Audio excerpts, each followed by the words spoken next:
Pero atong pagtagad kining spiritual disaster.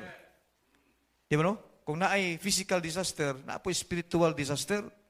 Kana bitong crisis, the crisis of belief. Kana bitong Kristohanon ka, pero wala kay ganang musimba, naagi kay problema. Amen? Hello, amen? Kanang sa una, init kikang nangalagad sa Ginoo niya ni hikalit kag kahugno, nawagtang na ka sa simbahan, nawagtang ka na sa papangalagad. Ang tawag ka na is crisis of belief. Ya dili maayo nga di ta maka-recover kay unang-una anak ba ita sa Ginoo. Amen? Kitang tanan ay mga challenge sa kinabuhi doon yung mga panahon nga mabugnaw kita. Kung dasig ka karon, di ka makagaranti ang ugma, dasig pa ka. Sunod tuig, dasig pa ka. It is only by the grace of God. Mabito na, we need the Word of God nga ma-feed gid sa atong kasing-kasing kay mauni ang mag-motivate na to keep on serving the Lord.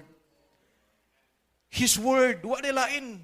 Mutrust ka sa imong your own understanding, your own wisdom, your own achievement. What was the Bible says in Proverbs chapter 3 verse 6? In all your ways acknowledge Him. Verse 5, trust in the Lord with all your hearts and lean not into thine own understanding. Our own understanding kaysa pagkatinuod lang mga higala na ay mga panabot na to nga di gyud mao ang kabuton sa Ginoo. Hello? And lean not into thine own understanding. Mao na mga igsoon atong timan-an. Pasalamat ta nga naay pulong sa Ginoo. Sa panahon sa atong mga kaluyahon, we have the Word of God. While laing makaligon na to, pulong sa Ginoo. Amen? Muna, we need to encourage one another. Kung wa may nag-encourage nimo, encourage yourself just like King David. Amen? Diba?